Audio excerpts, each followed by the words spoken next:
Oh hi. Lalibela.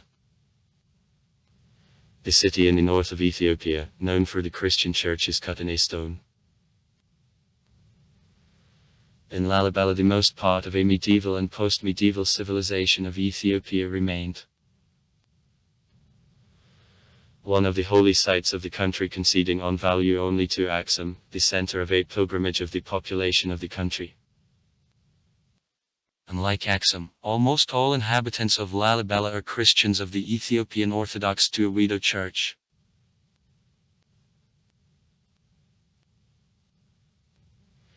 Ethiopia was one of the first countries which adopted Christianity in the first half of the 4th century, and her historical roots are dated time of apostles. Churches are dated the 7th, 13th centuries and traditionally dated government of the Zagvetski Tsar Zagvjeber Maskalia Lalibela. 1181-1221.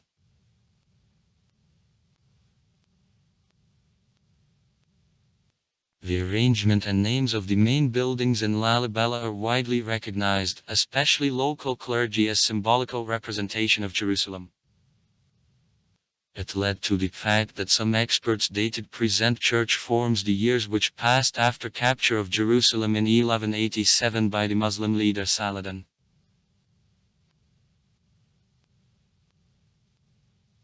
The city is located in the zone Seminolo of the region of Amhara, or Kilit, at the height of 2,500 meters above sea level.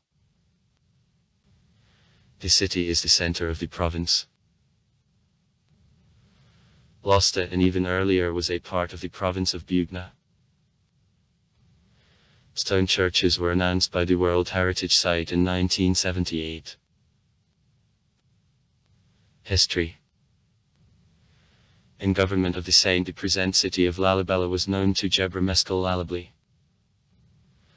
belonging to a dynasty to Zagva who ruled Ethiopia at the end of the 12th century, the beginning of the 13th century, under the name of Roka. The Tsar righteous person received the name thanks to a bee swarm which, according to the legend, surrounded him at the birth. His mother considered it the sign that it will become the Tsar of Ethiopia. It's said that names of some places in the modern city and a general view of the churches cut in a continuous stone repeat names and the image of buildings which Lalibela saw during the stay in Jerusalem and in the Holy Land in youth.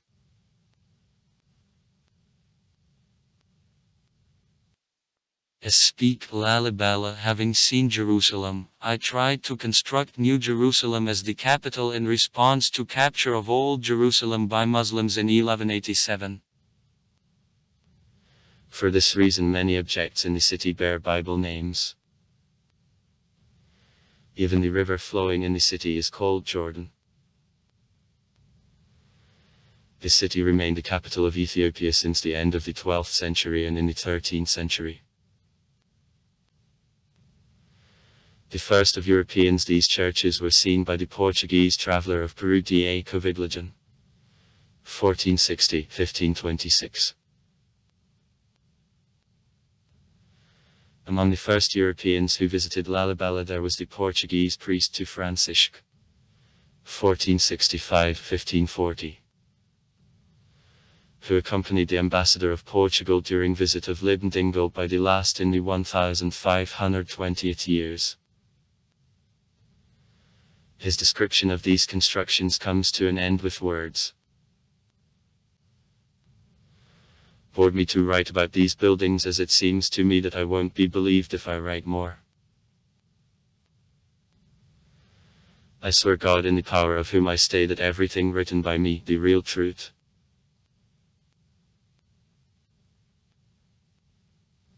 Do Ramuzo. Included plans of a number of these temples in the edition of the book Alvaresha of 1550. Someone provided him drawings, it is unknown. Miguel de Cantanioso, who served as a soldier under Christovan da Gama's command and left Ethiopia in 1544, became the following European who is known that he visited Lalibela. Puzzle di Continuoso there passed more than 300 years before the next European, Gerhard Rolfs, visited Lalibela somewhere between 1865 and 1870.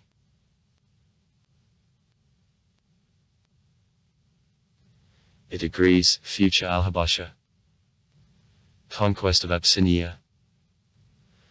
Of Shichabad-din Ahmed, Ahmed Gran burned one of Lalibela's temples during the invasion into Ethiopia. However, Richard Pankhurst was skeptical about this event, having specified that despite the detailed description of monolithic church provided by Shichabad-din Ahmed, it was cut from the mountain. Her columns were cut out from the mountain too. Only one church is mentioned. Pankhurst adds that, in what Lalibela differs, as is well known to all tourists, the fact that there are not one, and wholly 11 stone churches are about that, and all of them are a stone's throw away from each other. Pankhurst also note that Imperial Chronicles, Royal Chronicles, which mention ruin of this area by Ahmed Granum during the period from July to September 1531, tell nothing about destruction by the Imam of legendary churches of this city.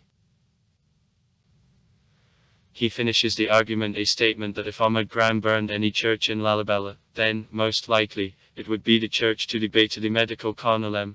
At the same time, if the army of Muslims was mistaken or if he was misled by locals, then Ganata of Miriam, in 10 miles to the east of Lalibela, who also has a colonnade cut from the mountain, would be the church which is set on fire by him.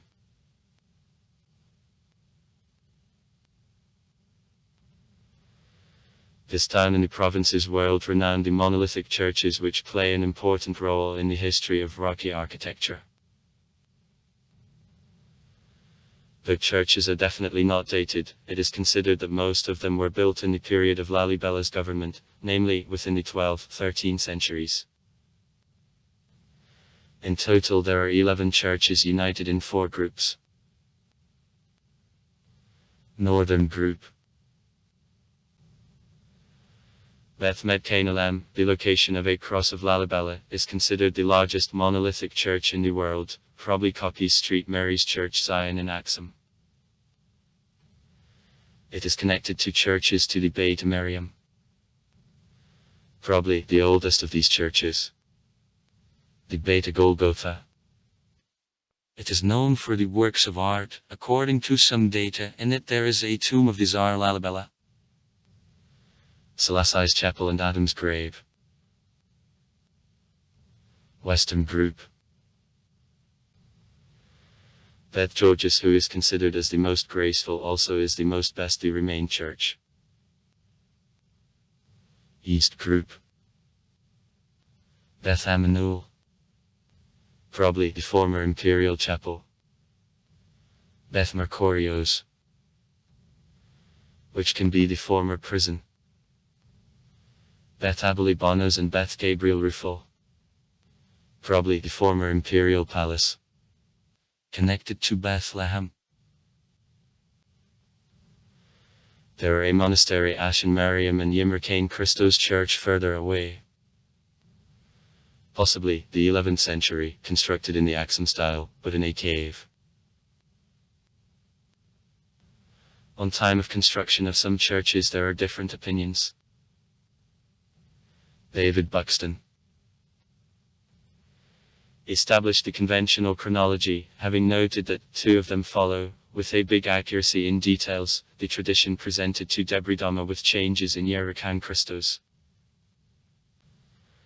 As on a Weisenau of these constructions was obese rocks more time than several decades of government of the Tsar Lalibela has to leave, Buxton assumed that works were continued also in the 14th century.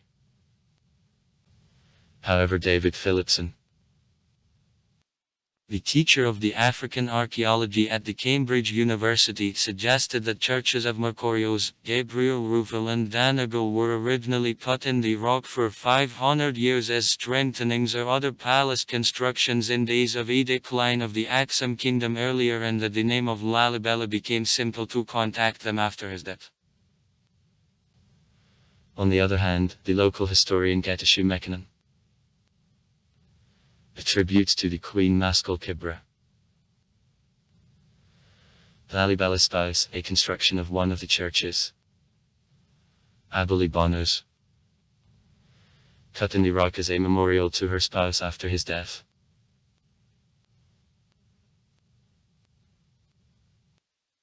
As opposed to theories defended authors like Graham Hancock, the majestic churches of Lalibela cut in the rock weren't constructed by means of Templars. There is a set of proofs that they were built by exclusively medieval Ethiopian civilization. For example, Joe Buxton notes existence of the tradition claiming that Abyssinians addressed the help of foreigners for construction of these monolithic churches and recognizes that some decorative details carry strong indications of Coptic influence. He is firmly convinced of local origin of these creations. But the considerable fact remains the fact that rocky churches continue to follow style of the local built prototypes which keep obvious proofs of their mainly Axum origin.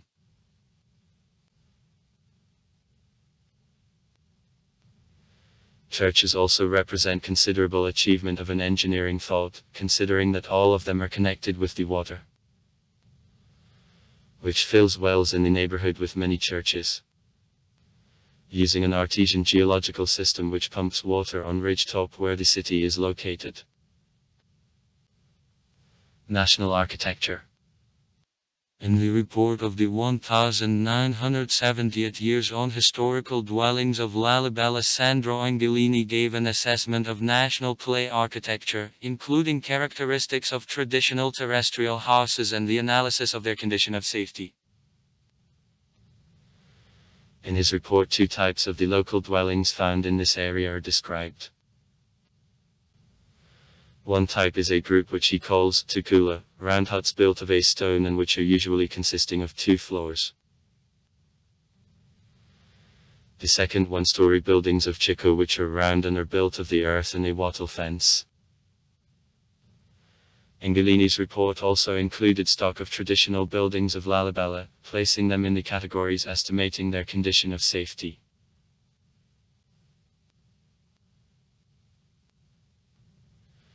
According to data of a census of 2007, the population made 17767 people, from whom 8112 men and 9255 women.